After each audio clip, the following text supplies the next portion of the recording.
there seems to be one area where these teams are completely diametric opposites of one another. And to me, I think this is really interesting. And I asked Brock Purdy a little bit about this. First, I'll let you hear the question and answer, and then I'll throw the stats at you guys. But here it is. Here's the question I asked Brock, and it's really about the Chiefs' defense in the second half, because they've shown that they get better as the game goes on. Here's Brock on that. The numbers show that this Chiefs defense sometimes gives up points early and then gets better and better as the game goes on. Does the film show that? Is there anything on the film that they do differently as the game progresses that helps them? Man, I think they're just they have a lot of experience playing within the scheme. A lot of the guys that have been there, they understand how their coordinators calling plays and where they need to be. It's a very sound and disciplined defense, and I think for them, maybe, I don't know for sure, I'm not in their meetings or anything, but it might be the bend but don't break kind of defense, and when the game matters and it's on the line, they're the side of the ball that needs to get it done, and their defense has shown that in the last couple of games in this season. So definitely do see it. They haven't given up many points, and like I said, they all have a lot of experience together, and they play and they tie together really well just across the board. So one of the best defenses that we'll see this year for sure. Okay, so that's Brock talking about this defense. I brought that question up to him because Kev dug up these stats that are pretty amazing. This is the 49ers. So the Niners defense starts fast, but struggles in the second half, according to the numbers. KC's defense struggles in the first quarter, but then they take off from there. Here is points by quarter and where it ranks in the league. The Niners in the first quarter score 2.8 points. They're fourth in the league. Second quarter, 5.2 points. That's ninth in the league. But in the third quarter, the Niners this is what the Niners allow. Defense. We're talking about defense. The Niners allow 2.8 points in the first quarter, fourth. 5.2 points in the second quarter, ninth. 7.2 points in the third quarter, 31st in the NFL.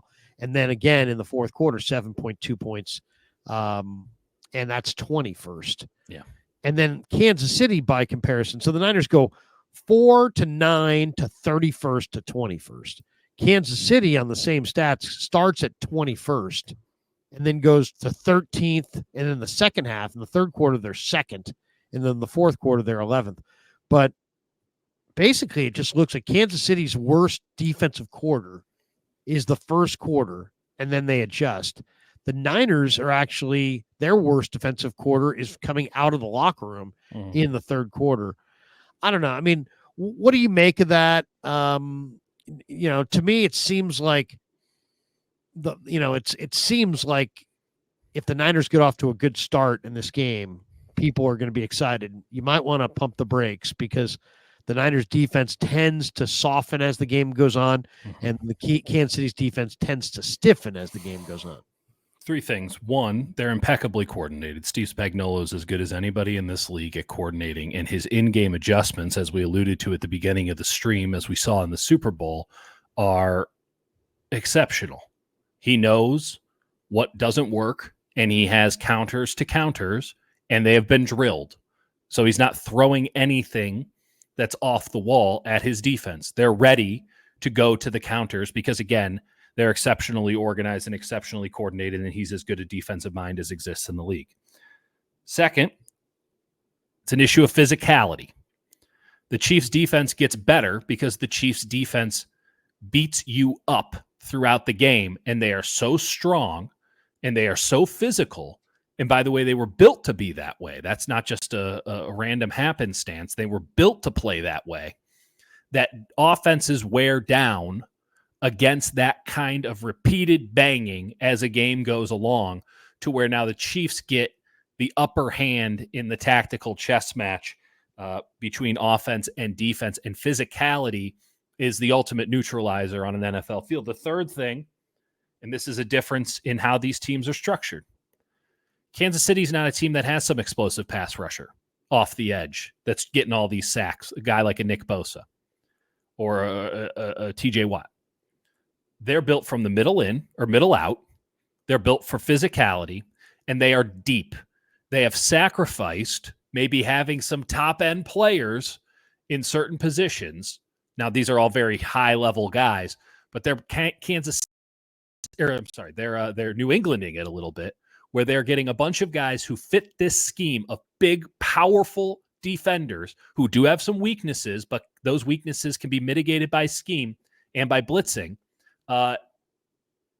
They can rotate players at a better rate than I think any other defense in the league. If you don't like what's going on with the Tershawn Wharton, who was a depth guy for them, but is now their starter. Oh, here's Mike Pennell. Like, they got really good options there.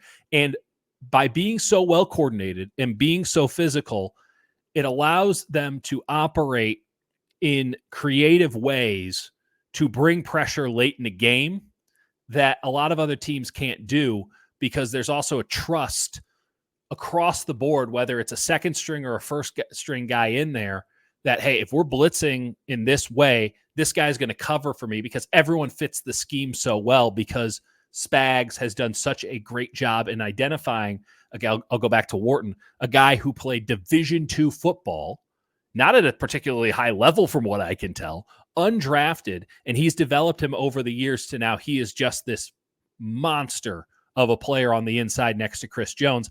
And oh yeah, they have that Chris Jones guy who, when things start getting, hey, we need some big plays here, well, we're going to put Jones at end. You know, we're going to do a stunt with Jones here. We can throw our funky and interesting and weird stuff, these exotic blitzes or these exotic setups late in the game, as opposed to having to use them from the jump, because they're built to withstand pressure again and again and again, but ultimately win the fight, even though they might lose a round or two, win the fight because they're so much bigger, stronger, and better coordinated. I have so deeply enjoyed watching Kansas City film this week. It's just a really impressive operation. And I know Mahomes and Kelce, they deserve all the credit that they get. I know some people are down on them this year. I think they're still there's a lot of potential to be had for this team. And I think we see it on Sunday. Their defense is just such a finely tuned machine. And every snap, it's just like, wow, these guys are really, really impressive.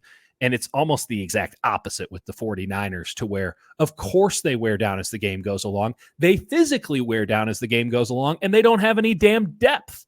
They don't even have a free safety, much less depth. So, of course, they're going to fade, because you're having to play Nick Bosa well beyond the point of him maximizing snap after snap. You have to keep him on the field. There's no alternative. So what's he going to look like in the fourth quarter when he's just gotten double teamed again and again and, chokeholded again and again and again? He's not going to be the same kind of player. You don't have any depth at defensive tackle. You don't have any depth at defensive end. You don't even have two starting caliber linebackers right now. You have question marks at corner. You don't even have a free safety. Of course, this team's going to look worse in the second half. They also have a coordinator who, I'm not sure if he's doing a good job or a bad job, because of all the reasons I just listed out. Kind of a difficult hand to be dealt, but also, like, he's definitely not Steve Spagnuolo.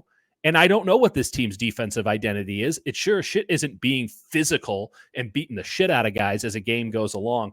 Kansas City is just, they're the cream of the crop for a reason. The Niners have missed 42 tackles because as you said, they're gassed and they're thin. They don't have enough players, and so they're falling off tackles. Here's a question I want to ask you, and I asked George Kittle this question. We'll see if my question is inside this. We'll see this. This was a CamBR video. My two keys to victory that are 100% my opinion and nothing else that anyone else has said. I think every time we played the Chief, we've had multiple turnovers on offense. And you just can't turn out the ball over against a team that has Patrick Mahomes and Travis Kelce on the other side, because they can really score at will. Their offense is very complicated, hard to game plan. So between not turning the ball over, and then I would just love to run the ball 30 times. Those are my two things. Stay on the field, dominate the time of possession, and don't turn the ball over. I like those. I asked that question. Don't turn it over. I looked at their last three games, the Niners and Kansas City, the last three games between Niners and Chiefs. Niners have turned it over 7 times. Yeah. 7 times. Yeah. That's a big part of this whole thing. And I totally agree with them.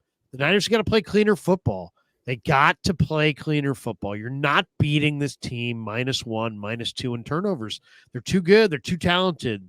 Kittle or Kelsey's too good. Mahomes is too good. Reed's too good. You can't give them extra possessions. So I agree with that. Run the ball and don't turn it over. But those are both going to be impossible to do because Kansas City's great at getting turnovers and they're very difficult to run on. They only give up 88 yards a game. What's your key to victory on Sunday? Brock Purdy has to be the better quarterback in the game. And I think it's a viable option, frankly. There's so many things. The interior of the offensive line really does need to hold up. They need to have their best game. I need Dominic Pooney to look like an all-pro. I don't know who the hell's going to be playing left guard to look really good. That's where the pressure is going to be coming from. The Chiefs are the best team in the NFL at blitzing. They're not exotic. They're not coming at you like Minnesota or like last year's Ravens, theoretically this year's Seahawks, though they don't have the personnel. But when they blitz, they win. They win every goddamn time. And the 49ers have been hit and miss on that. So I'm with George in the sense that when they blitz, you cannot turn it over. If you don't get yardage, that's fine. You cannot turn it over. You cannot have the blow-up play. I would like to see them.